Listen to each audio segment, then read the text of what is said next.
Bem, hoje estamos reunidos um pouco de maneira diferente do que o costume e resolvemos falar algumas palavras a respeito do Domingo do Filho Pródigo, hoje reunidos aqui na roda do mate.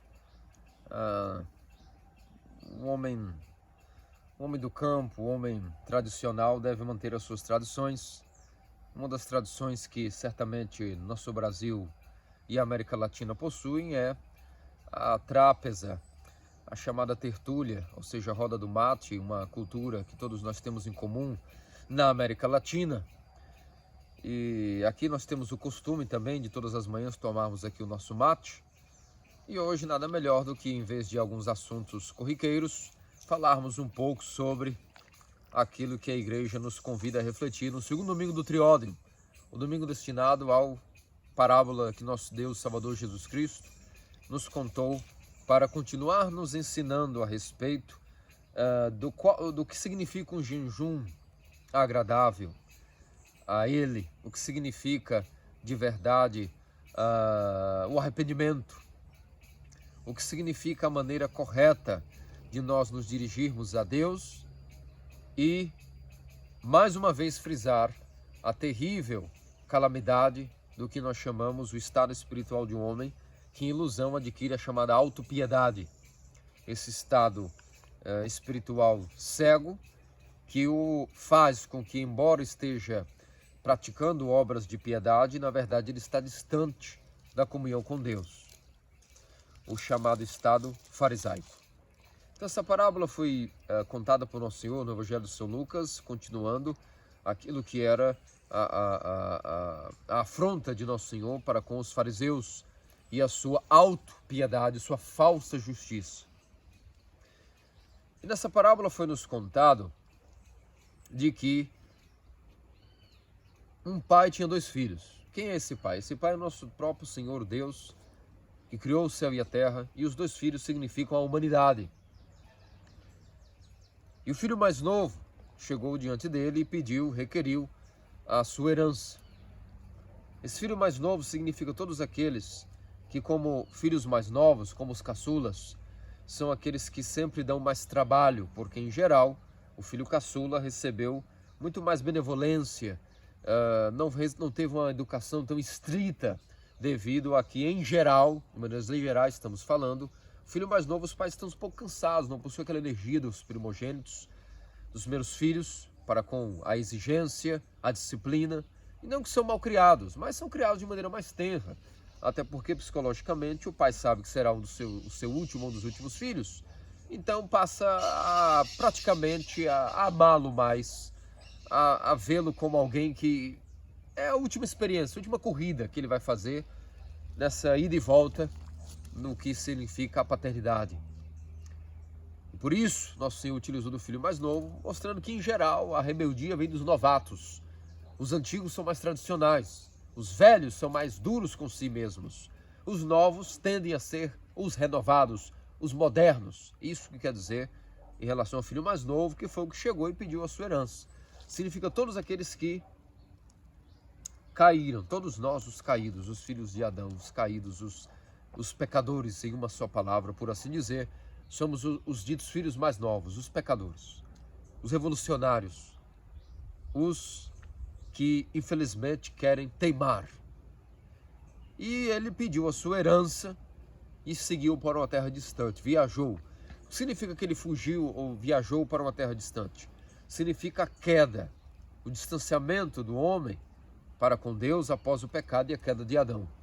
Então, quando nós estamos com a nossa própria vontade pecando, nós estamos partindo em viagem para longe de Deus, seguindo para uma terra onde nós exigimos nossa herança. O que significa nossa herança? Todos os dons físicos, naturais ou sobrenaturais, espirituais ou não, que nós recebemos de Deus. Nossos sentidos, nossa visão, olfato, paladar e tato, a nossa memória, nossa vontade, nossa volição, nossa alma, nosso nous, a nossa faculdade de orar, a nossa faculdade de lembrança de Deus e da morte, a capacidade de amar. Todos os nossos dons físicos e espirituais significam a nossa herança.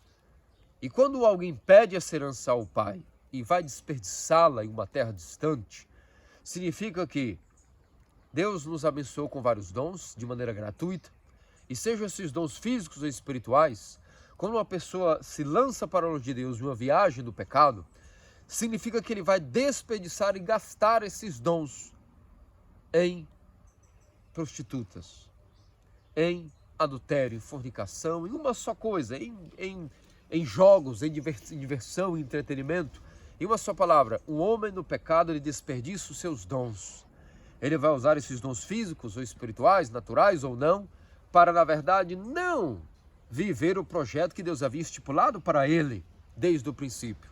Ele vai utilizar os seus dons, os seus sentidos ou os seus dons espirituais para realizar a sua própria vontade numa vida pecaminosa. E isso vai ser relatado por Nosso Senhor aqui, metaforicamente falando, como o sentido de desperdiçar esses dons, malgastar esses dons. Não naquilo para qual o Deus de amor havia projetado para que esses dons fossem dados e um pudesse usufruir desses dons para viver a vida com Deus em Deus. Mas, na verdade, realizando sua própria vontade, esses dons serão desperdiçados num projeto que o homem pensa ter estabelecido para si mesmo. Isso significa desperdiçar a sua herança até que uma hora ela acaba. Por que ela acaba? Ela acaba porque os nossos sentidos não foram programados, não foram desenhados, assim como os dons espirituais, nossa memória, a nossa vontade,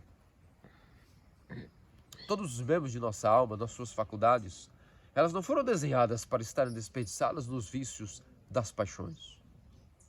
E quando o homem, então, desperdiça os seus sentidos, os seus dons espirituais nas paixões, chega um momento de que ele passa fome. Tudo se acaba e vem a fome.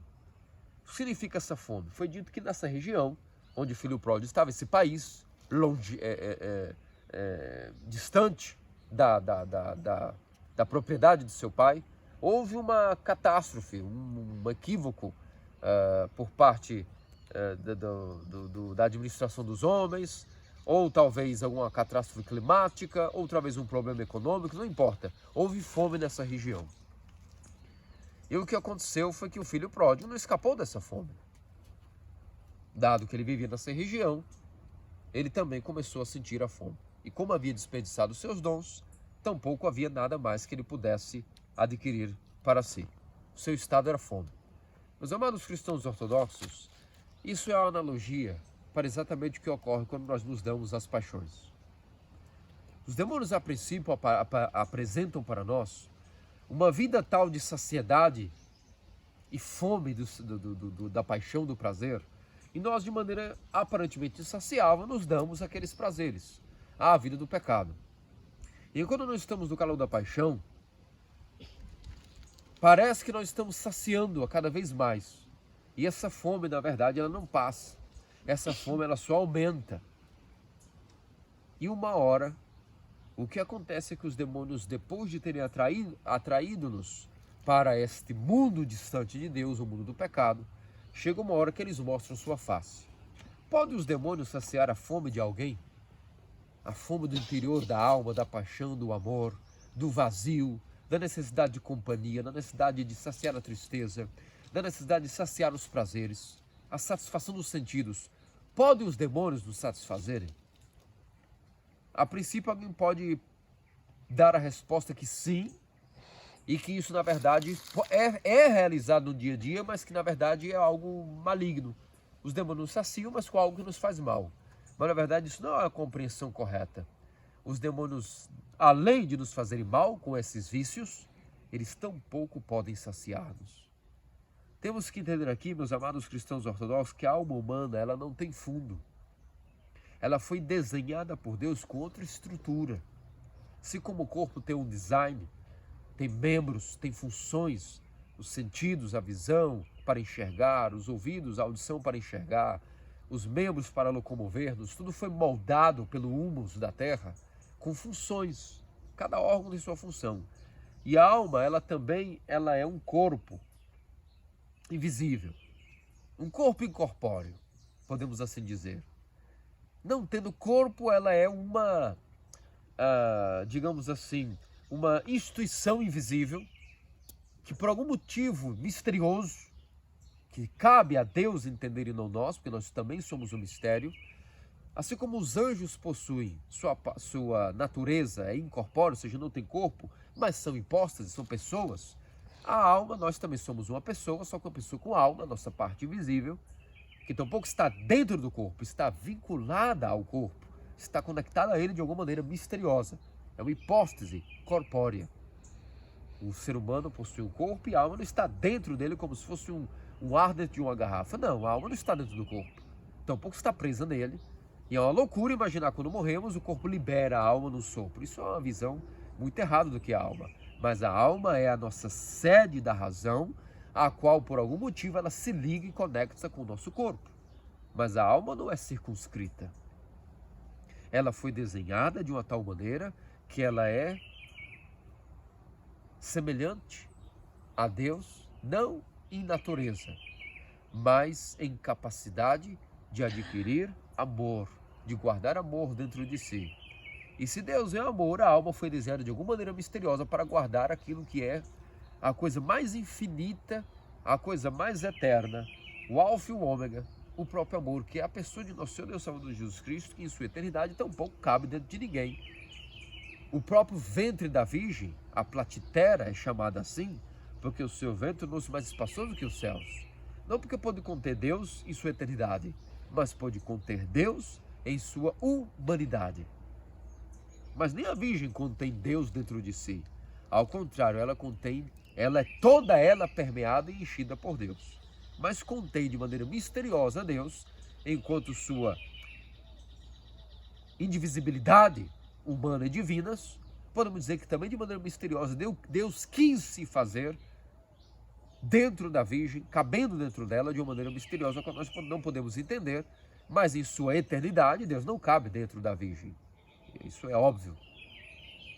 Mas como sua eternidade e sua divindade são inseparáveis de sua humanidade, de uma maneira misteriosa, até isso está dado à Virgem de uma maneira a qual nós não podemos tampouco abarcar. Agora, todos os seres humanos não foram desenhados para serem muito diferentes da Virgem Theotokos. A capacidade que cada um pode ter de também conter Deus dentro de si é uma corrida a qual todos foram dados a largada no momento que nascemos. E nós temos até o último dia desta existência para também contermos Deus dentro de nós. Se essa é a constituição da alma, no resumo que aqui eu fiz, podem os demônios encherem o homem de algo? Claro que não. Então, assim que estamos numa terra longínqua e que passa a haver fome, é que, na verdade, os demônios apresentaram nas paixões como uma isca. Nós fomos nos saciarmos delas.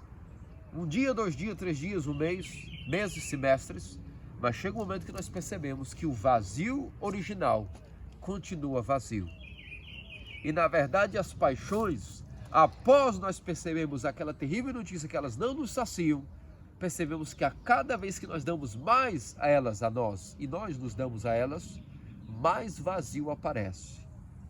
Mas o vazio agora, somado a uma qualidade, a uma instituição chamada uma tristeza abominável, uma tristeza insondável e abissal que começa a preencher o homem.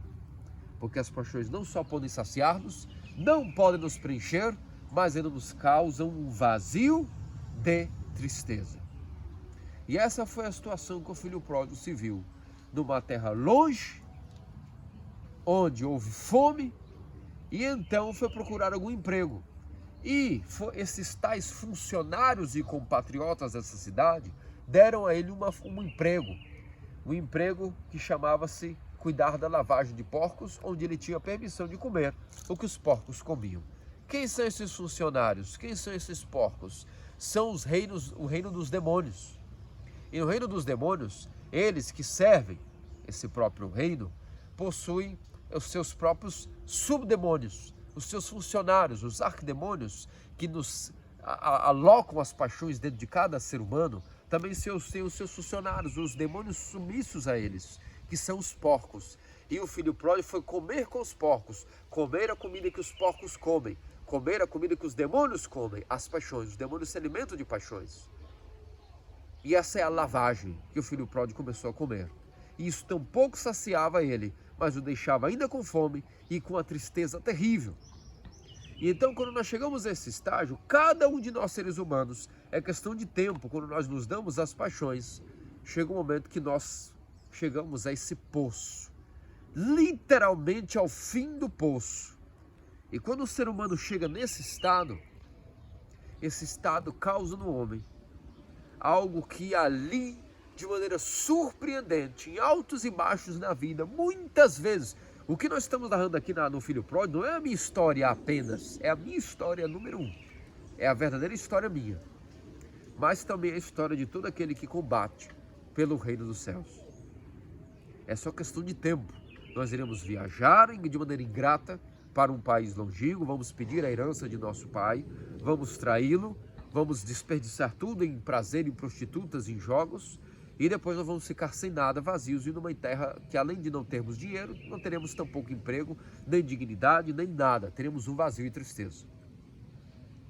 Só que enquanto a gente não chega no fim do poço, enquanto nós não sentimos essa tristeza terrível, que causa em nós, então, após anos de pecado e paixões, finalmente uma tal revolução interina e intestina dentro de nossa alma, que nós vamos agora, porque quando nós estamos nas paixões, nós não lembramos de Deus, nós não lembramos daquela maravilha que era o paraíso, nós só queremos dar-nos as paixões, nós somos obcecados por elas, e essa é a constituição de Adão caído. Nós somos obcecados pelas paixões, obstinados a elas, e enquanto nós não gastamos todo o último centavo, enquanto existe ainda um denário para gastar com as paixões, nós vamos nos dar a elas. É triste, mas é a realidade do Adão caído. Mas quando acaba tudo, quando não temos mais nada, então quando bate aquela tristeza insondável, nós lembramos-nos, até os funcionários de meu pai, nesse momento, comem pão, vinho, água e possuem abrigo.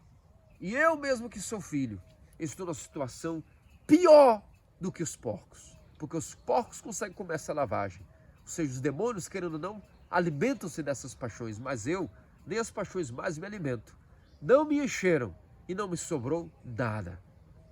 E aqui, meus amados cristãos ortodoxos, o temor dos demônios inicia-se.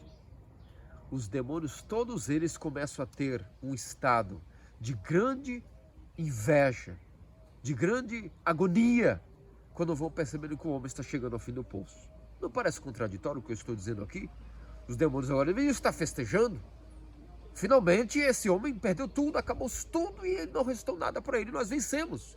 Nós arrastamos eles ao fim do poço. Esses homens deploráveis, a qual Deus criou com tanto amor, nós esfregamos para Deus, na cara de Deus, de que eles não servem para nada, nem são melhores do que nós. São piores até que nós, os demônios. Porque nós, ao menos descaradamente, decidimos criar, fabricar e vender as paixões. Se eles compraram foi porque quiseram, mas eles foram criados no paraíso. Nós não, nós vivemos nosso estado infernal. Só que há uma coisa aqui que é um mistério muito contraditório. E como eu disse, os demônios aqui começam a sentir uma derrota. E farejando essa derrota, para eles é o pior momento de sua existência demoníaca desde que traíram o Criador e resolveram tentá-lo, entre aspas, tentá-lo, através da derrubada do gênero humano. Quando os demônios percebem que o homem está começando a lembrar-se da casa do Pai, ou seja, das maravilhas, dos mistérios, da graça de Deus, que ele possuía na vida dos sacramentos, na vida da igreja ortodoxa, naquele dia em que ele foi batizado, na época onde ele estava sóbrio, quando essas memórias começam a vir à mente do homem, uma grande derrota dos demônios está iminente. Porque as paixões agora não podem mais aprisionar o homem, porque elas já não cumpriram o seu papel. Já não há mais nada, não há mais nem força para realizar essas paixões. O homem se vê no estado mais crítico de sua existência, vazio. E não há mais nele mesmo, não há mais força nem mesmo para praticar as paixões. O que nasce dele é uma reviravolta. O seu destino agora está nas mãos apenas do que será o que nós chamamos um estado de arrependimento. E ele conclui a seguinte reflexão: se até os funcionários de meu pai têm pão, como é que eu, filho, estou comendo só lavagem? Então vou me levantar, vou reunir minhas últimas forças, se é que tenho, e vou dizer a mim mesmo, sem vergonha, maldito, miserável, não serei digno nem mesmo de olhar os olhos levantar os olhos para o céu, mas vou ao menos rastejar ao meu pai. Se os funcionários comem pão, eu direi a ele: não sou mais digno de ser chamado teu filho. Aceita-me ao menos como um dos teus funcionários. E ele levanta-se e vai direto ao seu Pai Celestial, ao Deus Todo-Poderoso, ao Deus de Abraão, Isaque e Jacó, que é o Deus de misericórdia, é conhecido em Israel pelo Deus de compaixão e bondade. Quando os demônios veem isso, agora entendam que para os demônios a derrota deles está aí e tortura agora é feita aos demônios. Porque eles fabricaram as paixões, e as paixões podem até capturar o homem por um tempo, mas elas não conseguem manter o homem para sempre nesse estado deplorável. Porque elas não saciam o homem como deveriam, só por um tempo, e quanto mais o homem vai dando-se, mais nasce nele a vontade de mais paixões. Só que como ele não foi projetado e desenhado para alimentar-se de paixões, uma hora vem um vazio maior, só dilata-se mais ainda o coração esvaziado da graça de Deus. E quando o homem já havia provado a graça de Deus, ainda que ele caia e possa se dar as paixões, isso é uma coisa temporária.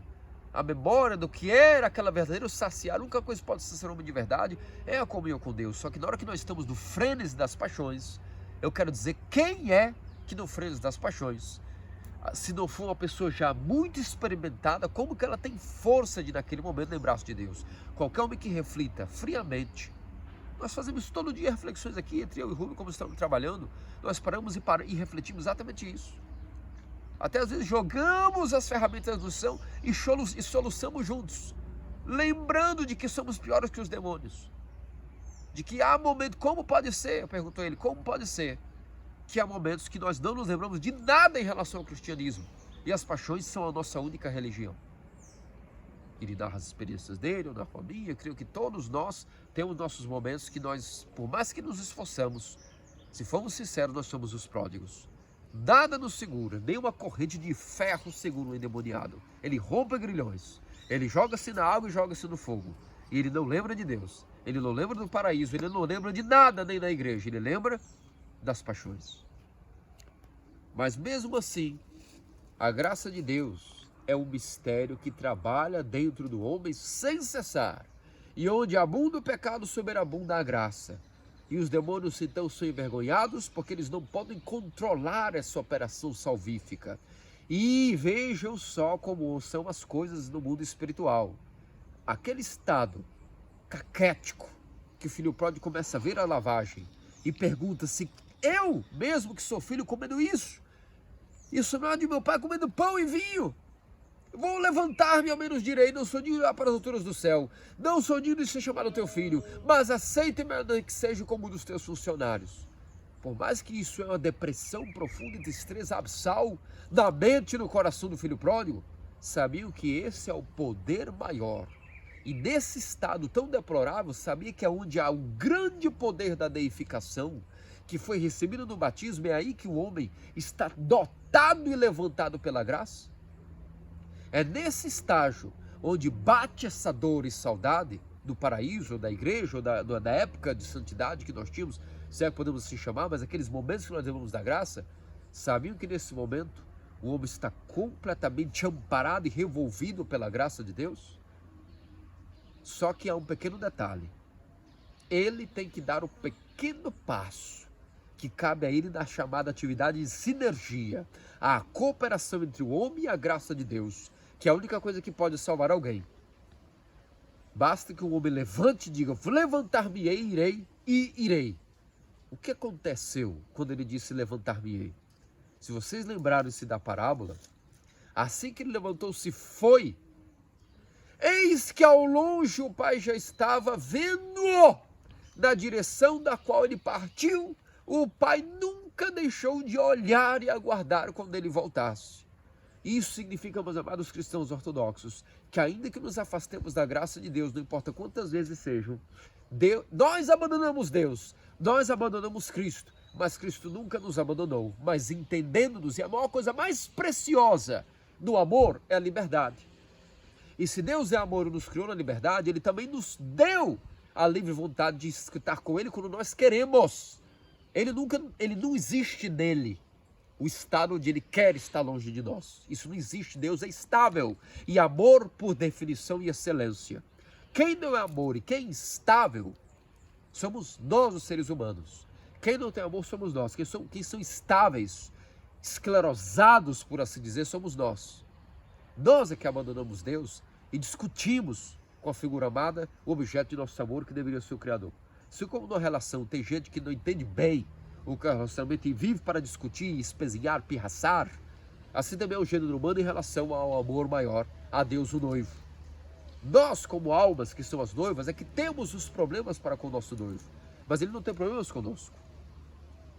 Tanto é que na sinergia o homem apenas levantou-se, o filho pródigo apenas se levantou, mas todo o trabalho, assim que ele se levantou, de até levá-lo, imagine quantos quilômetros o homem teria que percorrer com fome, sem camelo, sem cavalo, sem jumento, sem comida, desnutrido, provavelmente com disenteria, com vermes, com doenças adquiridas, nessa vida de pecado, de prazer, de álcool, de mulher, de fornicação. Quantas doenças, o organismo debilitado, a alma sem esperança. Mas ele fez a única coisa que restava para ele e que cabia a ele, e mais ninguém, nem a Deus tampouco, levantar-se e ir. Mas todo o resto, quando ele levantou-se, até a força para poder caminhar e chegar ao Pai, qual era a motivação dele? Mendigo, cidade após cidade, pedindo ajuda a alguém para poder chegar à casa do Pai, rastejando, caindo desmaiado de água e sede, mas voltando à consciência e caminhando mais 1 quilômetro. Qual era a única motivação? O que tinha quando ele fechava os olhos e derramava lágrimas? Arrastando-se até chegar, nem que seja na cerca dessa propriedade do pai de família. Pensando, se ao menos chegar na cerca, um cachorro vai vir ao menos anunciar a minha chegada. Alguém pelo menos vai anunciar, meu pai, que morto eu cheguei, mas ele vai entender que eu quis ao menos retornar morto para pedir perdão e não cheguei.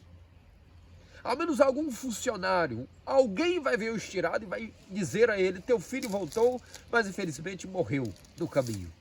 Mas eu vou o máximo que eu puder. Qual era essa motivação? Essa motivação era nada mais nada menos que a memória, dia e noite, fechados os olhos, na mente do homem ele tinha o semblante de seu pai. E o semblante de seu pai é a coisa que ele mais amava, mas que ele traiu, mas que ele mais amava. E esse semblante, essa memória de Deus é a graça que nos empurra, mesmo cheio de paixões, para não desistir, para mesmo após dias de pecado, continuar em nossos ofícios, continuar deixando a vergonha de lado e ir à confissão, ir ao pai espiritual, ir ao irmão pedir perdão, dar também perdão, perdoar a si pela sua própria fraqueza, perdoar aos irmãos pelas suas debilidades e avançar, e avançar, e avançar. E nisso, todo o caminhar, esta memória do Pai é a graça de Deus que vai nos empurrando para o arrependimento, porque nós não temos essa força. Agora, cabe a nós, na atividade sinérgica, apenas ao menos fazer a nossa parte. Cristo não vai nos levantar, o Pai não irá nos levantar. Nós temos que nos levantar e ao menos ir. Agora, no caminho, pode ter certeza que o Pai nos ama tanto que o amor dele invisível, insondável, imaterial, que não há distância que possa nos separar, vai encontrar maneiras de, na memória, fazer com que nós sejamos energizados pela graça, e a graça vai nos levar de volta ao arrependimento. E a prova disso é que o pai já estava ali. O filho se arrastou até longe da propriedade, mas de longe, com sua visão de alto alcance. O pai já ouviu e rápido mandou que alguém pudesse sustentá-lo. E ele correu em direção ao filho. Significa que a graça de Deus corre em direção a nós. Um passo nós podemos dar a Deus, ou 10.000, não interessa. Enquanto Deus não mover um dedo em relação a nós, ainda que dermos 10.000 passos a Deus, não fará diferença. Porque a graça que salva, não é a nossa vontade de salvar-nos, não são nossas virtudes, não são nossas obras, não é nem tão pouco o nosso desejo de arrepender-nos. Quem nos salva é a graça de Deus, tampouco cumpridos os mandamentos nos salva. O que nos salva é a graça de Deus. Cumpridos os mandamentos é um desejo que nós damos a Deus de dizer, eu quero que tu me salves, e a nossa obrigação. Mas alguém que acha que os mandamentos cumpridos em si já nos salvam, está muito enganado, que é o que nós veremos no final desse sermão. O que nos salva, então, não é o cumprir dos mandamentos, coisa nenhuma. Não são virtudes, não são obras, não é tampouco ser piedoso. Essa é principalmente a graça de Deus, ponto. E quando a graça de Deus vem, ela vem até nós, ela já nos está esperando o nosso desejo de tê-la em nós. E o pai veio, correu, e agarrou o filho e abraçou. E o filho, sentindo-se digno, empurrou o pai para trás, mergulhou em seus pés, ajoelhou-se e disse, com a cabeça enterrada no chão e nos pés do pai, juntando as mãos que um dia faziam cair nele quando era menino, agora ele juntava os pés em sua cabeça e dizia, pai, pequei perante o céu e perante ti, já não sou nisso de chamar teu filho, recebe ao menos segundo dos teus funcionários. E o pai o ergueu, o levantou, o deu um beijo, um ósculo da paz, o abraçou e disse, vinde, funcionários meus, trazei-me um anel, matai um vitelo gordo, trazei-me uma capa, uma veste, sapatos, e banquetemo-nos, porque eis que esse meu filho estava morto e reviveu, ele estava perdido e foi encontrado. Meus amados cristãos ortodoxos, esse interromper do diálogo do filho pelo pai, quando o filho estava dizendo a sua confissão, sua flagelação, desnudado de suas chagas diante do pai, o pai o interrompe, nem o deixa terminar de falar, o interrompe, enquanto ele estava dizendo, não me chame nem de filho. O pai o interrompeu e começou ele a falar. Na Escritura, nós vemos pelos Salmos, que todas as vezes que nosso Senhor e Deus Salvador Jesus Cristo, através do oráculo do Senhor dos profetas, e do salmista Davi, narrou várias vezes de que, através do próprio Davi, quantos salmos nós vemos que, assim que tu eleves a tua súplica, eis que estarei contigo e ao teu lado. Em resumo, isso é um resumo de todos os vários versos que nosso Deus, através do próprio Davi, disse, assim que ergues as tuas mãos ao céu, assim que ergas tua súplica, imediatamente estarei diante de ti. Isso significa que o nosso Deus de misericórdia, ainda que nós comecemos a oração, automaticamente Deus não está esperando que nós terminemos um texto de muitos parágrafos dizendo nossos pecados. Ele já conhece nossos pecados, conhece o nosso futuro, conhece o nosso arrependimento e nosso estado. E interrompe-nos e nos dá aquele sentimento no interior, do sentimento de perdão. E quando o homem sente o perdão de Deus no seu coração, aí sim, ele está novamente renovado por uma força ao qual nem os demônios, nem ele mesmo, nem os anjos do céu podem compreender, porque é o mistério da salvação do homem pela graça de Deus e o perdão dos pecados. E para confirmar isso foi dado a ele o que? Um anel. O anel significa todos os sacramentos que se o homem estava no mundo e entrou na igreja ortodoxa, vindo ele pródigo do mundo das paixões para a igreja, significa a graça do batismo e do crisma. Se é um homem, e dos santos dons também, mas se é um homem que já era batizado e cometeu vários pecados e volta para reconciliar-se com a igreja, isso significa também os mistérios da confissão e da comunhão. Ou seja, o anel significa a graça de Deus, a unção, a insígnia, o anel estava ali marcado, o selo da casa do Pai. Então significa, qual é o selo da casa do Pai, que é a igreja ortodoxa? É a renovação da graça do batismo através da confissão e imediatamente os santos dons. E todo filho da igreja que volte arrependido 1, 2, 3, 10 mil, 1 milhão de vezes e peça ao seu pai espiritual perdão, esse pai espiritual, sendo imagem de Deus na terra para essa alma, por questão da ordem que lhe foi confiada, o santo sacerdócio, mais o amará e irá dizer novamente, reconciliamos, vamos começar juntos de novo. E assim é o nosso mistério da igreja. E é lhe dado novamente uma veste, simbolizando que foi-lhe confirmado aí novamente aquela veste original do batismo.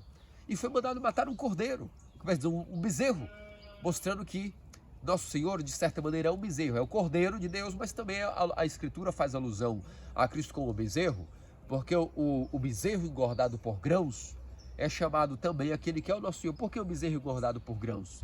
Porque se nosso Senhor é matado, ou seja, é morto em sacrifício incruento, digamos assim, uma vez por todas morreu, e através do sacrifício incruento, esse sacrifício, através da divina liturgia, feito uma só vez, como nos diz o apóstolo Paulo, da Sagrada Liturgia, ele sempre está atualizado aí para nós. Mas é um bezerro gordo engordado por grãos, por cevada, por exemplo, que engorda rápido o bezerro, por trigo, por exemplo, por grão fermentado, que é o que rápido engorda o animal. Nosso Senhor não aparece para nós e algo que é abatido no altar, mas não é na forma de pão. É por isso que a alusão bíblica de bezerro gordo engordado por cevada ou por trigo fermentado, na verdade era um símbolo bíblico no Antigo Testamento para a Eucaristia. Porque nós dizemos Cordeiro de Deus, o cordeiro é cortado. Mas também é um bezerro engordado por grãos, porque o que nós vemos ali é trigo. Então gera uma figura do Antigo Testamento que Cristo viria na Eucaristia através, não de sacrifícios e holocaustos de bodes e bezerros, mas de um bezerro engordado por grãos, ou seja, o Cordeiro de Deus está ali visto na forma de pão, que será mudado em corpo preciosíssimo de nosso Senhor e Deus Salvador. Então, esses são a comprovação de que houve total reconciliação do Filho com o Pai, é o banquete. Vinde banqueteus, e todos os funcionários foram chamados, que significa os santos anjos. Os anjos são os primeiros funcionários de Deus. São os funcionários, se como houve os funcionários daquela terra longínqua, que eram os demônios, os funcionários da casa do Pai, que são os anjos. Eles nunca abandonaram a Deus, estão ali servindo, eles não vão para longe da casa do Pai, porque eles são os servos de Deus. Os servos de Deus, ou seja, são os santos anjos. E o filho pródigo havia suplicado ao menos ser tratado com o amor de um anjo por Deus. Isso também nos ensina muita coisa, meus amados cristãos ortodoxos. Por quê? Porque pode parecer para nós que os anjos são superiores a nós e que, como assim o filho pródigo pediu para ser tratado como anjo? Isso é muito mais que o ser humano? Não. Não, senhores. Os anjos são as primeiras criaturas que Deus criou em pessoa, ou seja, pessoas com razão, intelecto, mas elas não têm corpo. O pináculo da criação é o ser humano, que é uma hipóstase que, além de possuir parte invisível, alma, nous, intelecto, também possui a parte corpórea. Então é o macro e o microcosmo em síntese. Logo, o homem é o pináculo da criação, é a criatura mais amada e a mais perfeita criatura que Deus já criou. Por isso, o filho pródigo diz, trata-me ao menos como anjo. Ou seja, eu ficarei sem o sacramento, sem a união total, máxima, que Deus escolheu para com uma criatura que é o ser humano, mas trata-me ao menos como anjo. Que ao menos possa ter um pouco porque os anjos, como vivem na graça de Deus, a ele bastava viver ao menos da graça. Mas ser deificado, isso é concedido somente ao ser humano. Mas o pai interrompeu e disse, para hoje mesmo, volta a ter comunhão comigo, para hoje mesmo, não daqui a 10 anos. Tu pecaste não sei quantos anos, não me importa, hoje, nesse segundo, toma de volta a tua deificação. Essa é a história do filho pródigo, meus amados cristãos ortodoxos. É a história de cada um de nós, os filhos de Adão. Mas essa história não tem um final tão feliz, e ela continua. E havia um outro homem, o filho mais velho, ele volta do campo. Ele volta no final da tarde, mais ou menos pelas 5 da tarde. O churrasco já estava sendo feito, o banquete. Nesse banquete, logo ele estava já suspeitando do que poderia ter ocorrido.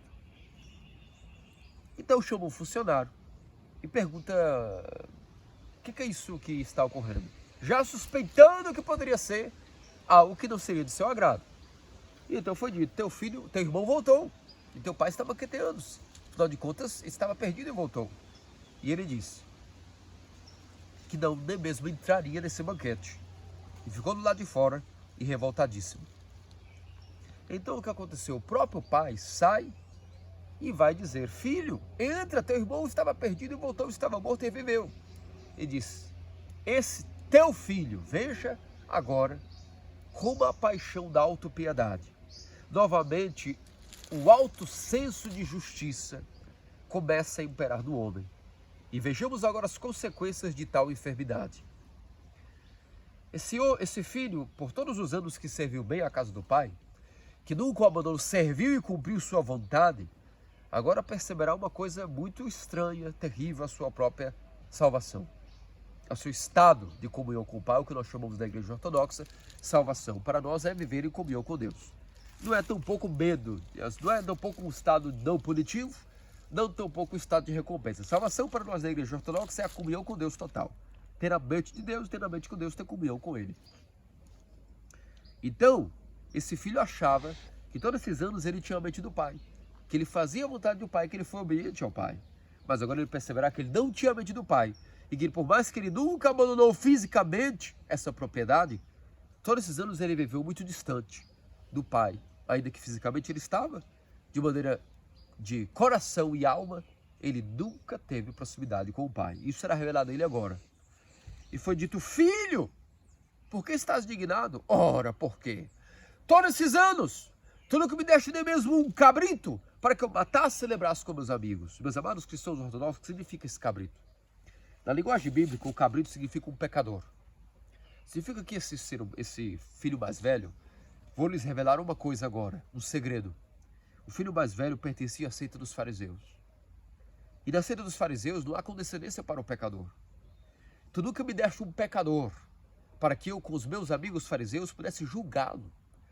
Tu nunca destes esse direito a mim, mas eu tenho o direito de julgá-lo. Que terrível e distante agora era a mente desse suposto filho mais velho, suposto filho obediente.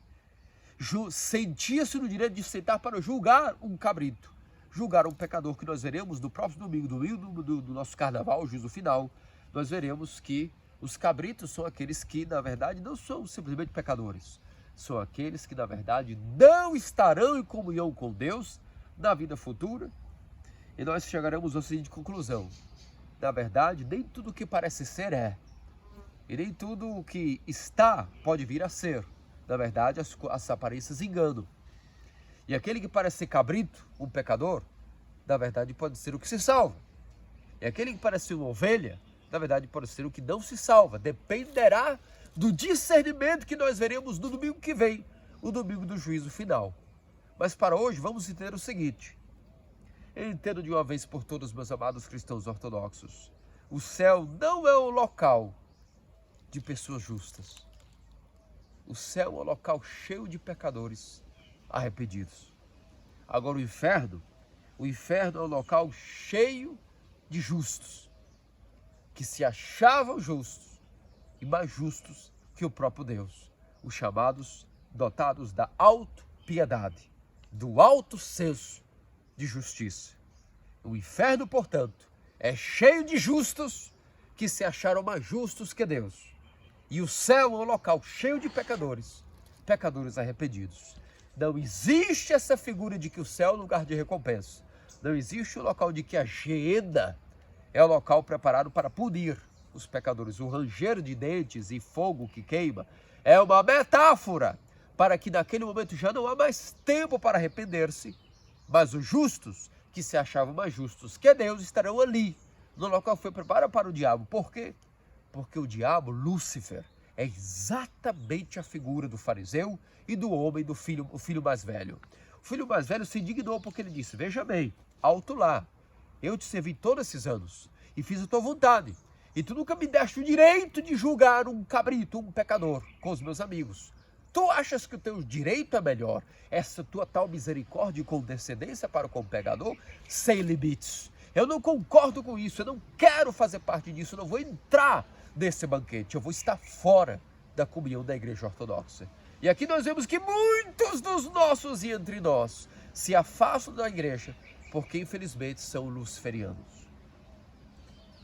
O luciferiano é aquele que no começo tinha comunhão com Deus, mas como observou o juízo de Deus, para como é que Deus age e julga as pessoas, ele se achou no seguinte direito: tu fosse injusto comigo, eu queria ser mais, eu tenho o direito de ser mais, e tu não estás me dando esse direito. Portanto, tu és injusto, da minha justiça eu sou justo, da tua tu és injusto. Isso chama-se endemoniamento, isso chama-se satanismo, isso chama-se luciferianismo. E esse irmão mais velho praticou o luciferianismo. O fariseu praticou o luciferianismo. E todo justo Toda pessoa que pratica virtudes, mas se acha mais justo que Deus, veja bem, quando você está julgando um pecador, você já está crendo-se mais justo que o próprio Deus. As coisas vêm por tabela, que perigo, hein? A paixão do alto senso de justiça ou a chamada autopiedade. Quando você se julga um bom menino, ou quando mesmo sabendo dos seus pecados, você querendo ou não, passa a julgar segundo a justiça humana, você tornou-se luciferiano. Porque a justiça humana, se não superar dos fariseus, não entra no reino dos céus. Por quê? Porque a justiça humana é um ser de justiça luciferiano e demoníaco. Somente a justiça de Deus salva. E a justiça de Deus nada tem a ver com a justiça humana, que é, por sinal, nós vamos compreender, é a justiça demoníaca. Uma pessoa que julga segundo a sua justiça, ela julgará por medidas humanas. E a medida humana de justiça, ela está sempre visando isso de recompensa, punição. Características de bondade, logo recompensa. Alguém que desliza e comete erros, ou é um pecador, o imoral, alguém que peca desenvergonhadamente, esse tem que ter um alto lá, as coisas têm limite. Como pode ser isso? Como tem que ter o senso de punição disso aí? Como assim misericórdia? Está vendo? Estão vendo como rapidamente a mente do amor é difícil de ser adquirida por um ser humano que julga segundo a justiça? Isso, na verdade, é a justiça de Lúcifer. A justiça de Deus é ultra misericórdia e compaixão. Deus não julga segundo a justiça, e até quando pune, pune com a misericórdia e amor, para que o homem venha a chegar ao seu arrependimento. Veja, já não basta nossas paixões. A própria paixão já é difícil de ser lutada por um ser humano. Isso para ele em si já é o seu próprio castigo. O vazio que ele vai sentindo para ele já é a Geena. Ele precisa de alguém mais para dizer, olha, tu já está caído. Morre de vez, pecador. Mata-se de vez, imbecil. Morfético, no sentido de pecador. Nós não precisamos desses fariseus. Nós não precisamos de um irmão mais velho que já nos condene, porque as nossas paixões já são duras de água de engolir. Todo homem que peca, a própria paixão já é agonizante estar em pecado. Quem precisa de outro irmão que venha nos coloque de novo lição de um cerol, que passa o cerol? Isso não vai mudar ninguém. Até o pai espiritual, quando conversa com alguém, ele sabe a hora de, entre aspas, ser duro, mas com uma medida que a pessoa vai aguentar entre ela e ele. Algo muito individual. Então, na Igreja Ortodoxa, nós deixamos muito bem claros que a justiça de Deus não tem nada a ver com a justiça do homem. E que muitas vezes nós estamos crendo que somos justos, nós estamos sendo os mais injustos, porque estamos julgando segundo a justiça de Lúcifer, que, na verdade, julgando-se sempre injustiçado, que sempre ele não permitido, quando o plano de Deus foi comunicado a ele, que um dia ele criaria o homem seria mais do que anjos, ele se revoltou. E vendo que o protótipo do livre-arbítrio automaticamente, muito provável, iria cair, se revoltou. Como é que Deus iria dar ao homem um patamar tão elevado, sabendo que pela liberdade o homem iria cair? E julgou Deus injusto, crendo que ele era mais justo que Deus. É o que acontece com os fariseus, com os chamados justos que têm um senso de autojustiça, ou a chamada paixão da autopiedade. Com essa paixão, automaticamente nós nos distanciamos de Deus. E daqui estamos anos e anos na Igreja Ortodoxa, chegará um momento que nós não vamos querer mais participar desta paróquia, dessa diocese, dessa comunhão, porque nós veremos que é uma igreja só de pecadores infernais. Nós veremos conhecer a obra de cada um e veremos que são pessoas abomináveis. Mas como nós nos achamos justos, infelizmente nós não vamos querer conviver com eles. Vamos dizer, não vou entrar nesse banquete, não vou entrar nesse banquete. E vamos, infelizmente, nos afastarmos da comunhão com o seio de Deus, da comunhão com a casa do Pai. Porque até o Pai agora é considerado também injusto. Que tristeza, que terrível inferno agora o filho mais velho se colocou. Aquele que vivia das paixões, no estado de inferno de consciência, agora está no paraíso das virtudes, no reino dos céus, em comunhão com o Pai. Porque embora a vida inteira não havia cumprido a vontade do Pai, agora cumpre. E o outro que a vida inteira cumpriu e foi obediente, agora vive na Geena. O próprio estado dele de senso de autojustiça o faz estar afastado completamente da própria comunhão com a misericórdia e compaixão de Deus. Logo, ele agora vive na Geena. Percebe, amados cristãos ortodoxos, quão perigosa é a vida espiritual, se não vivida com discernimento por aquele que quer entender. São Gregório Palamares, em sua homilia para o domingo de hoje, nos ensina, inclusive de maneira ilustrada, como isso já aconteceu na história da igreja, de maneira muito severa. Tomando um pequeno fôlego,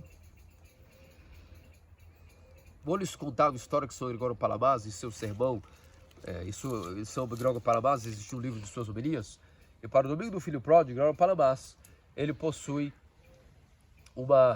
um caso que ele conta da vida de São Dionísio Areopagita.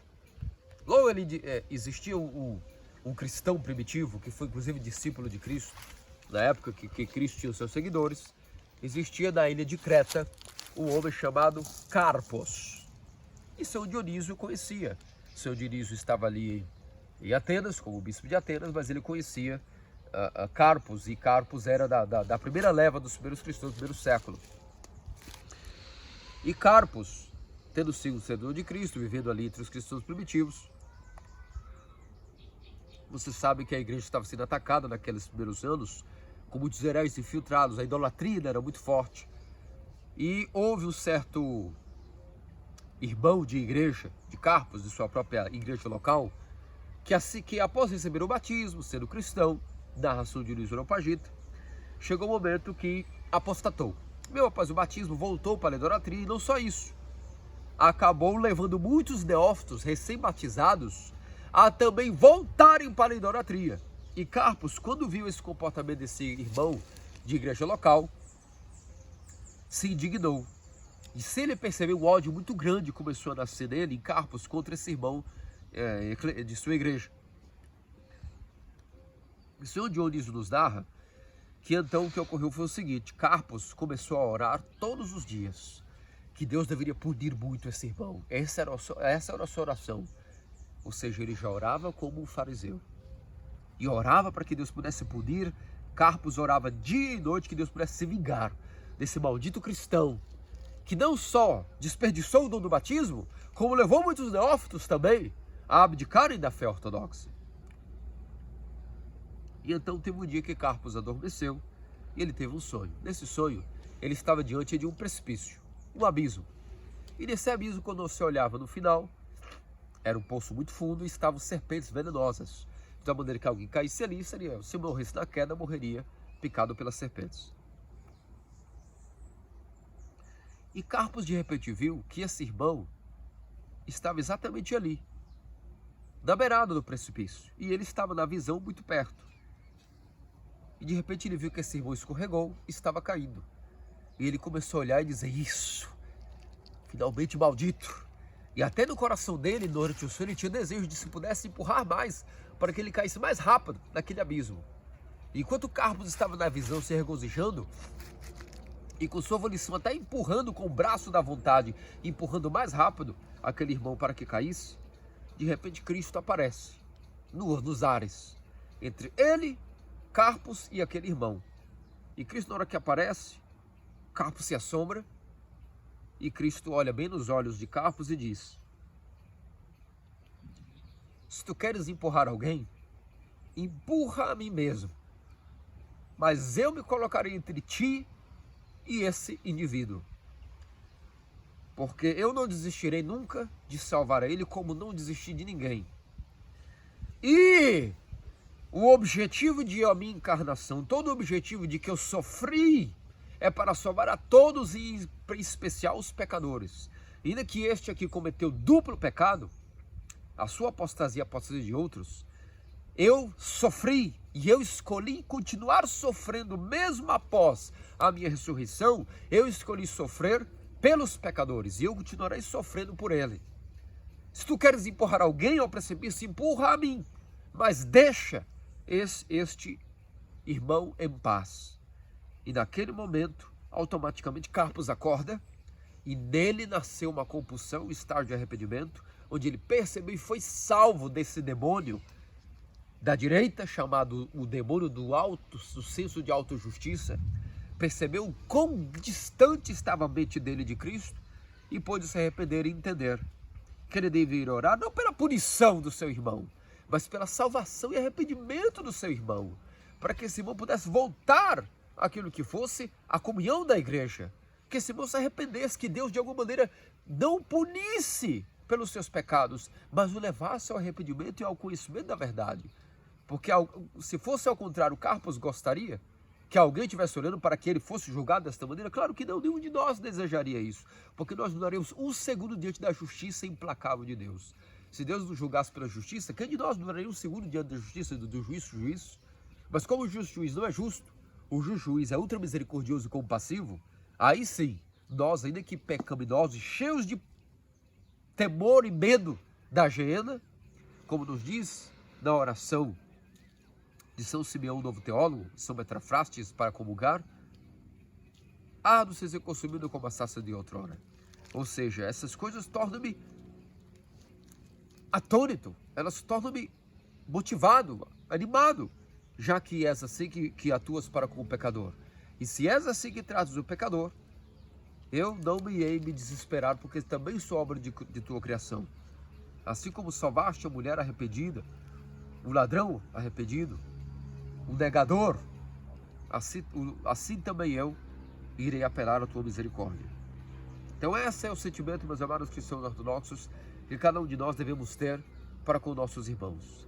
Pensamos a nosso Senhor e Salvador Jesus Cristo, que nos livremos dessas malditas maquinações diabólicas que nos dão essa mente do senso de auto-justiça, auto-piedade, que nos faz crermos virtuosos, crermos justos e, portanto, no sentido de julgar ao irmão.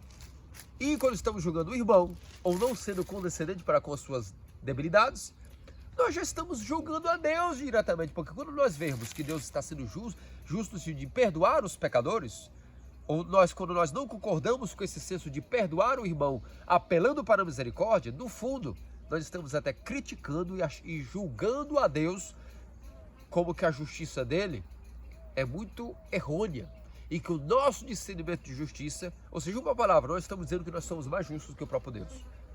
Isso, infelizmente, é o que se passa com a mente moralista ou a mente farisaica, luciferiana, o chamado homem farisaico, que infelizmente dessa seita também se vê que fazia parte o filho mais velho. E o filho pródigo, assim como o publicano, assim como o Zaqueu, pôde ser perdoado e pôde regozijar-se no banquete, novamente agora na comunhão com a casa de seu pai. Portanto, peçamos a Deus que nos dê a graça de continuarmos batalhando pelo nosso arrependimento. E na hora também de vermos a debilidade dos nossos irmãos, que não tenhamos a mente do filho mais velho, mas que possamos nos abrir às benevolências do Deus de misericórdia, Deus de Abraão, Isaac e Jacó, reconhecido como Deus misericordioso, que não julga segundo a justiça, não pune segundo a justiça, mas julga e pune segundo a sua misericórdia e compaixão. Disso nosso Senhor e Salvador Jesus, faça-nos dignos pelas orações, principalmente ao tal que Santa Virgem Maria e todos os santos. Amém. Amém. Agora, antes de encerrarmos hoje, podemos aproveitar que estamos aqui na Roda do Mate e aproveitarmos que cada um possa fazer um breve comentário, assim, como nós fazemos isso na verdade todo domingo, mas hoje, já que estamos gravando, é bom que outros também possam participar por vídeo. Entendo como é que se dá nossos domingos. Nós acabamos a liturgia, em geral vamos aqui, assamos alguma carne, enquanto algum prepara o almoço, nós vamos discutindo o tema do domingo, não agora eu falando, mas cada um acaba falando o que entendeu, ou o que gostaria de falar sobre temas diversos em relação aos temas que a Igreja Ortodoxa nos admoesta meditar cada domingo. Por isso, agora quem quiser comentar primeiramente, vamos seguir o sentido anti-horário, e portanto, Aaron pode comentar-nos algo a respeito do domingo do Filho Pródigo.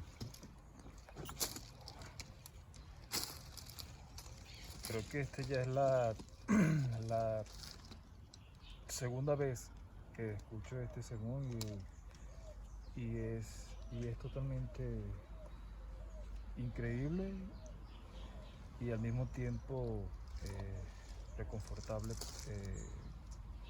la interpretación que la iglesia sostiene acerca de esa parábola.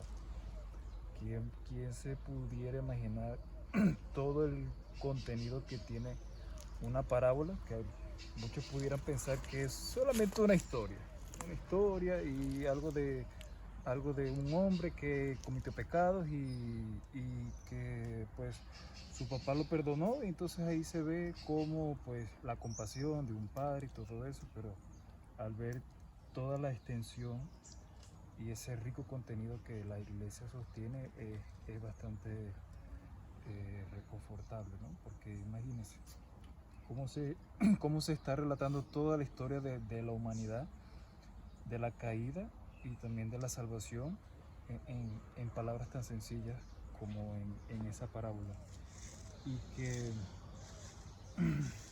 que Dios en la figura del Padre es tan misericordioso que realmente no mira pues los pecados de las personas, y que los pecados, las pasiones que tanto nosotros como también los demonios nos inducen. Y mismo así vemos que en la práctica nada de eso nos llena. Entonces se ve que realmente hay una característica del mismo Dios en nosotros, queriendo como que darnos una alerta. Ahora depende de nosotros si realmente queremos continuar en ese vómito, digamos así, o si realmente queremos salir de allí mismo arrastrándonos hacia nuestro Padre, ¿no?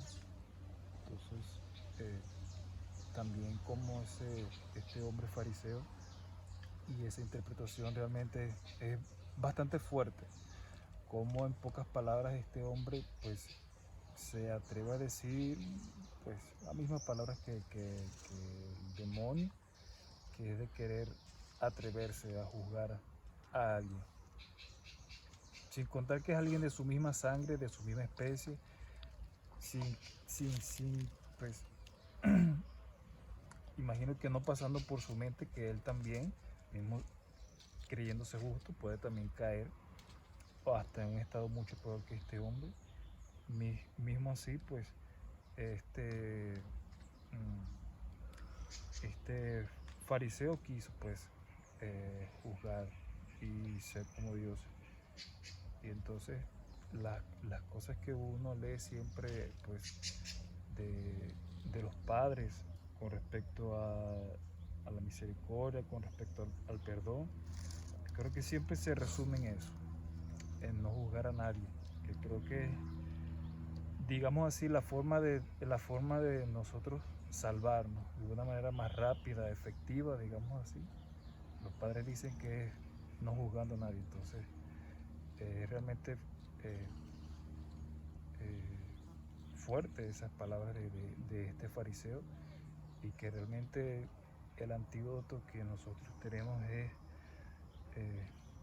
ir con arrepentimiento a la iglesia, porque Cristo nos acepta. Entonces creemos que también pues nuestros hermanos pues como imagen y semejanza de Cristo que son también, nos aceptarán, y que realmente pues no juzgar es lo que nos conduce a nosotros al camino de la salvación. Entonces creo que ese hasta ahora mi comentario. Muchas gracias, Aaron, sin duda. Muy bueno recuerdo eso de que la manera más efectiva y fácil de salvarse es no juzgar a nadie. Esto es una máxima de los santos padres. Y hasta no hace falta comentar acá, pero hay casos hasta de monjes que están en las narraciones de Patericón griego, de que monjes que llegaron viejos en monasterios y sabían que no podían más adquirir virtudes porque ya estaban viejos, cansados, no tenían fuerza de ayunar, de hacer prostraciones, de hacer ascetismo, pero como habían hecho un seguinte contrato con Dios: mira, yo no voy a poder más ser un gran asceta por falta de tiempo y fuerza, pero acepta mi siguiente voto: voy a pasar mi vida en ese monasterio e nunca vou julgar a nada, e isso sirva de meu asceticismo. E no final houve revelações ao abad, de gente assim, que quando estavam sendo enterrados, todos os irmãos julgando: ah, chegou e praticamente já morreu, não tinha nem tempo de fazer nenhuma boa obra, veio al venido del mundo como um grande pecador, se foi como um grande pecador.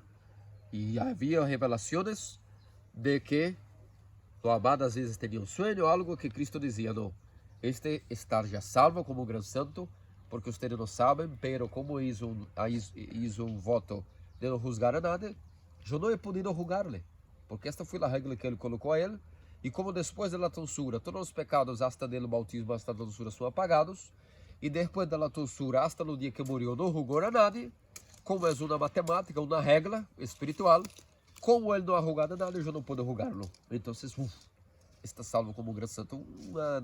Um caso que depois poderia narrar outra ocasião, detalhes, pero ustedes se recuerdan, já he narrado isso várias vezes, acerca de muito bem recordado, isso de juzgar, é a pior coisa na vida espiritual, assim como a melhor coisa e a garantia mais fácil. Não há atajos para a vida espiritual, por isso é um caminho mais curto. Como salvar-se? Não julgue a nadie, mesmo sendo um grande pecador, um grande miserável, não julgue a nadie, nunca em nenhuma hipótese, nunca. E Deus também não te julgará. Como me recordaram acerca disso. Agora, Maria, você pode fazer um pequeno comentário, estás aí tras vídeo, pero Sim, pode fazer um comentário, a gente escuta a tua voz. sim. Sim, eu acho essa passagem desse domingo ela assim, o que me vem à mente é sempre aquela frase de que diz de que realmente a igreja, os ensinamentos da igreja, ela tá ali para confundir os sábios, né? E acredito que quem talvez leia, esteja fora da ortodoxia e não tenha o conhecimento da tradição, das explicações por detrás das passagens, e leia essa passagem, talvez pense que o filho pródigo, que é o ruim da história, e o filho mais velho talvez seja o que fez as coisas corretas. E na verdade, a explicação é totalmente ao contrário, né? E por isso que eu digo que realmente assim, acho incrível como realmente a igreja, a maneira como ela explica cada passagem, principalmente agora esse período que é do triódio, é algo muito belo, porque ela vem nos dizer em relação ao filho pródigo de que sim, no início talvez ali no caminhar ao sair de casa, ao pedir os seus direitos ao seu pai e sair de casa, porque ele tem o livre-arbítrio e é isso, né? Ele gastou naquilo que ele achava que era correto. E aí vem a explicação do padre dizendo em relação às paixões, em relação aos pecados, a estar afastado da igreja e dos mandamentos. Mas num certo momento, após realmente estar cansado, desgastado, e ver que tudo na verdade não passou de uma ilusão, porque é isso, né?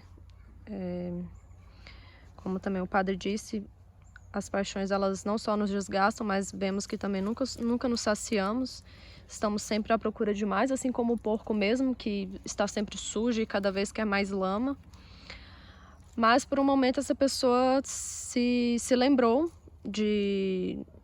daquilo que tinha, daquilo que era de mais precioso, e que no início não valorizou, mas se lembrou desses momentos e voltou para casa, e essa explicação também de como o pai o recebeu também é muito belo.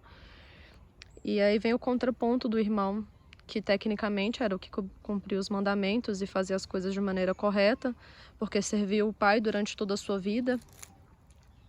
Nos últimos segundos da sua vida, digamos assim, ele decidiu virar as costas mesmo e julgar aquele que estava mais próximo dele mesmo, que era o seu próprio irmão.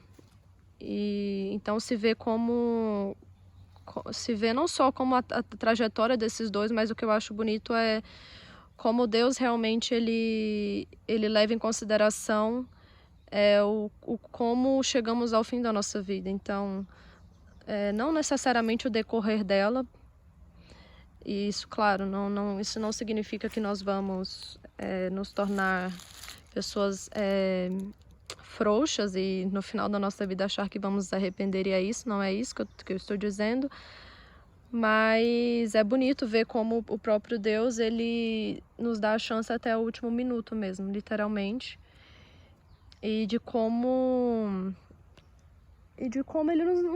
ele é misericordioso mesmo e concede essa recepção de volta à igreja, ao seu corpo dos próprios pecadores. Então, esse mistério que se dá por detrás do Criador com uma alma pecadora é algo que me impressiona toda vez. Então eu acho que essa passagem é isso, essa é uma confusão dos sábios e de pessoas que se acham sábias, e essa explicação que a ortodoxia dá em relação aos pecadores, à misericórdia e do não julgar o próximo, eu acho que é muito bela. Senhora Elizabeth? Eu achei interessante esa parte que usted está hablando sobre el alma, ¿no?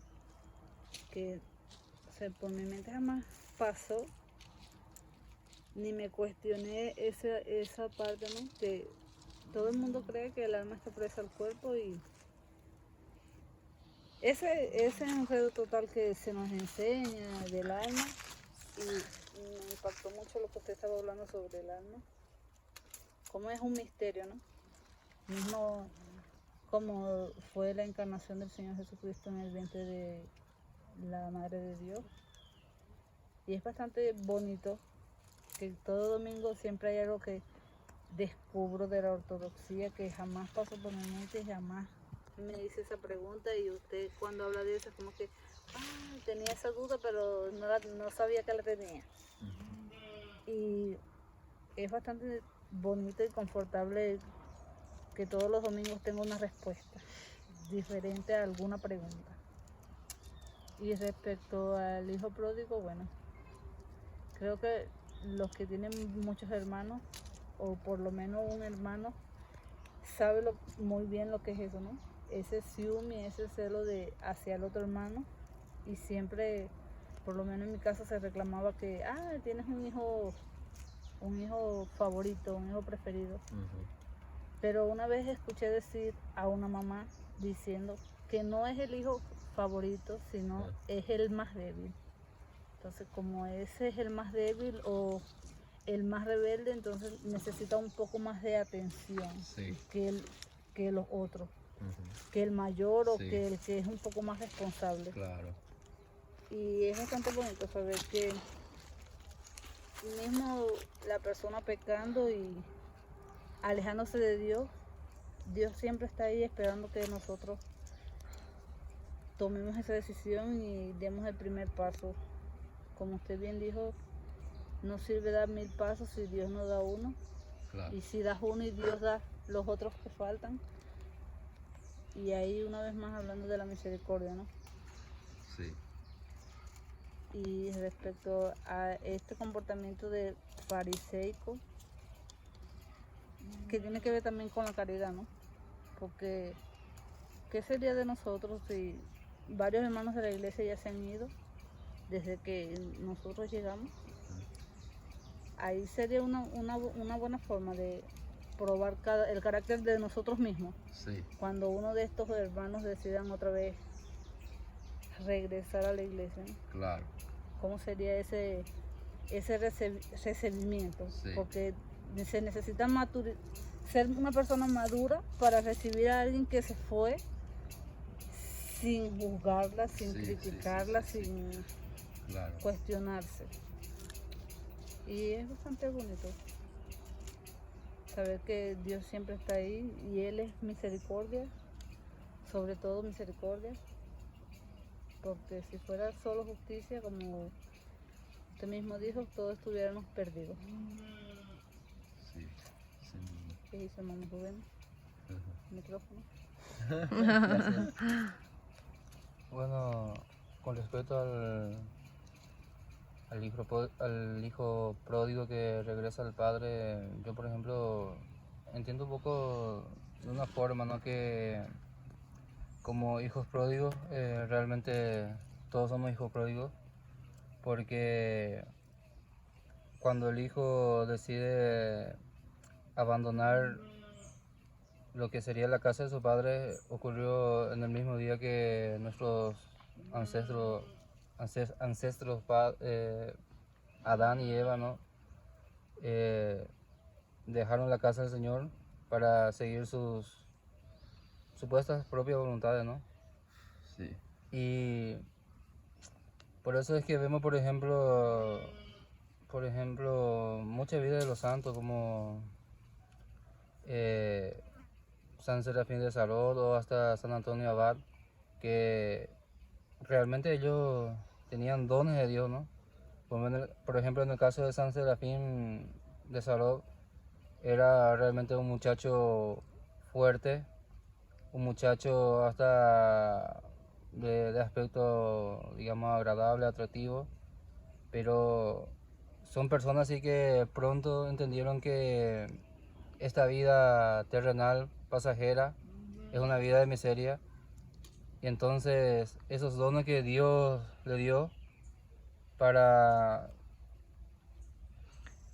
usar, usufructuar de ella, en vez de gastar lo que sería, ¿no? Las cosas del mundo, esas personas decidieron usar los dones de Dios y como arrepentimiento volver a la casa de Dios, ¿no? Lo que sería, por ejemplo, llevar una vida de santidad, una vida de pulcritud. Hasta, por ejemplo, San Antonio, que era una persona que era rico hasta materialmente, cuando entendió toda esta cuestión de que, por ejemplo, uno podría tener todas las riquezas del mundo, pero ¿de qué sirve gastar en las pasiones en los apetitos de la carne? Entonces, entendiendo toda esa cuestión, decidió, digamos, hacer caridad y entregar a los pobres, ¿no? Y es como que él toma su vida mismo como entendiendo que es un hijo pródigo, que su vida fuera de Dios es algo, una vida hasta miserable, emprende su camino de asceticismo, ¿no? En el desierto, ¿no?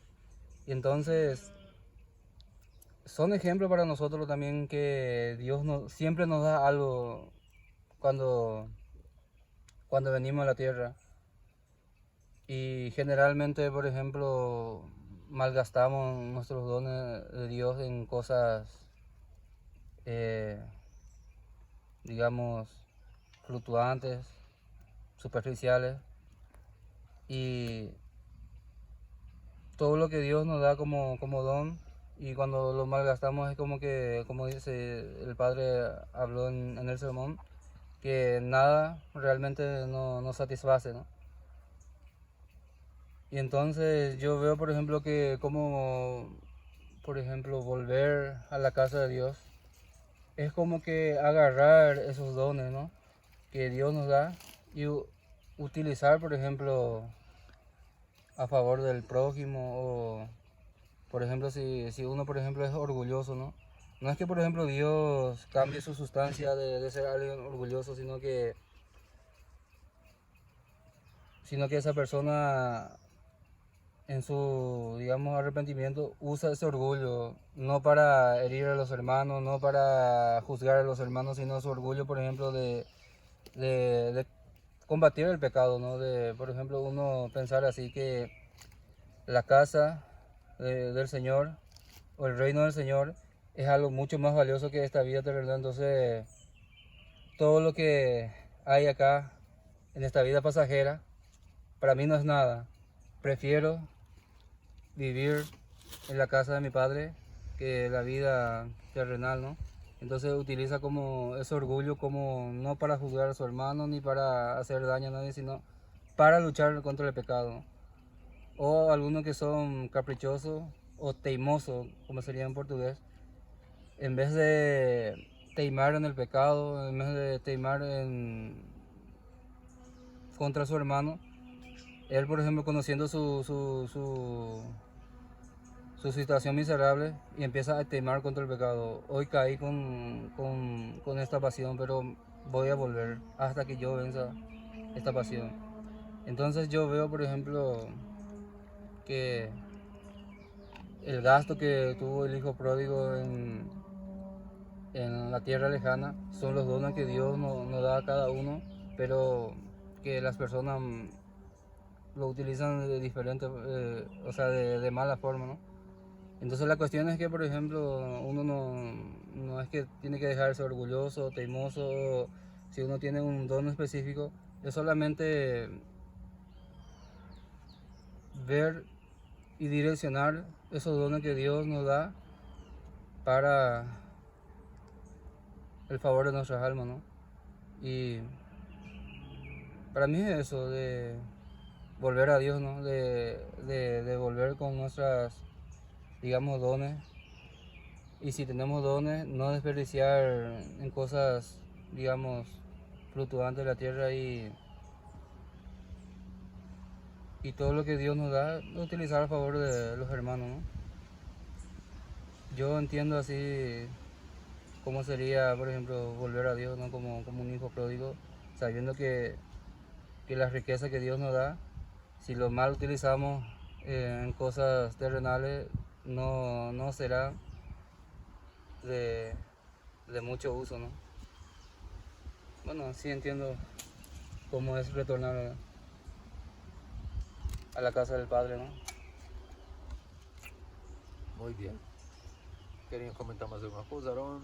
Mamá, María, muy bien. Bueno, creo que es una gran gracia que estamos acá reunidos.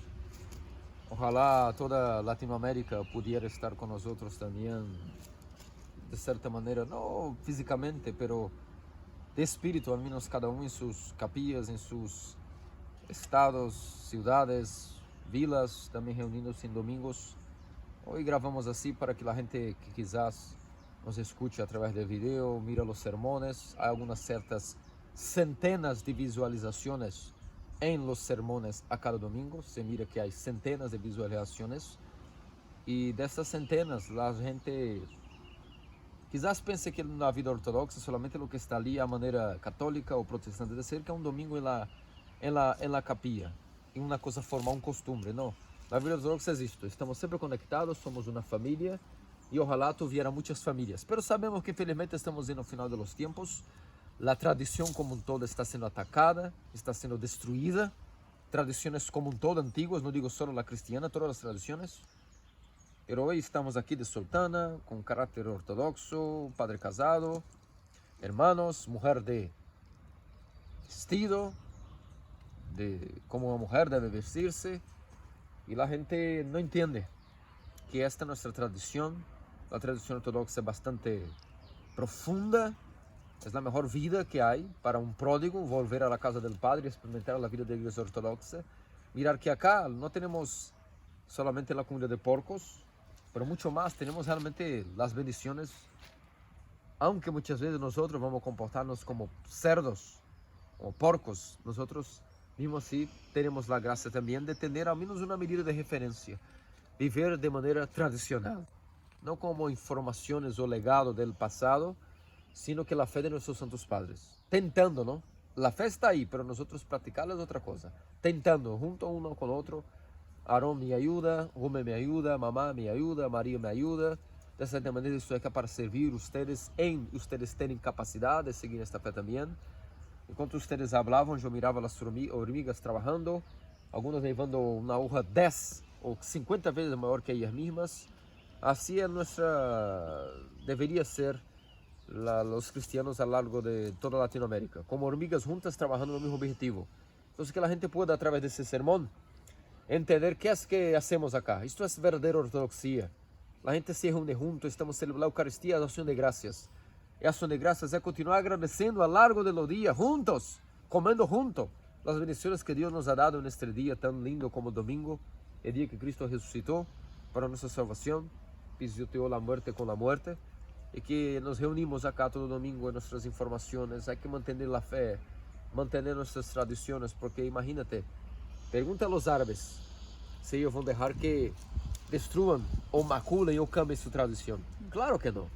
¿Por qué nosotros vamos a dejar que nuestra tradición sea destruida? Claro que no. No vamos a obligar a nadie a seguirnos. Pero que si queremos seguir nuestra tradición, que sea hasta el fin, hasta el final. Y por eso acá estamos en nuestra maravillosa reunión, aquí en la naturaleza. Mucha gente quiere tener hoy comunión con la naturaleza. Lo que falta a la humanidad hoy es comunión con la naturaleza. Pero hay una pequeña cuestión. ¿Cómo tener comunión con la naturaleza sin tener comunión con el Creador que ha creado la naturaleza? Este es un problema que lo mundo no puede resolver. Mucha gente hoy en día habla y hay que volver a tener comunión con la naturaleza. Madre Tierra y abrazar las árboles. Ok, esto es lindo. Pero no va a solucionar el problema de nada si uno no se une con el Creador. com o Criador, que ha criado a natureza. Sí, Dios criou o homem para ter comunhão com a natureza, e o homem é parte da natureza. Pero sem comunhão com o Criador, tampouco teremos comunhão com a natureza. Então, que a gente possa entender. Mi desejo de profundo do meu coração é que de pouco a pouco, se a gente mira este video, que não mire solamente procurando informações teológicas para saber informações, pero para que em espírito e amor cristiano entendam realmente que é a fé ortodoxa, que hoje está tão, digamos, vilipendiada e atacada por los inimigos de la fe, los herejes, que infelizmente se filtraram na mesma igreja e acabam por querer cambiar esta fé de adentro para fora. Quantas outras tradições jamais vão admitir que se possa tocar em suas tradições? Por que nós outros cristianos ortodoxos não permitir? Claro que não. Que quem queira cambiar, que cambie, mas nós outros temos que manter até o fim. Portanto, desejo a todos uma excelente semana. Domingo que vem vamos a domingo de juízo final. Um grande abraço a todo mundo. Domingo, Deus bendiga a todos. Amém. Em nome do Padre, do Filho e do Espírito Santo. Amém. Amém.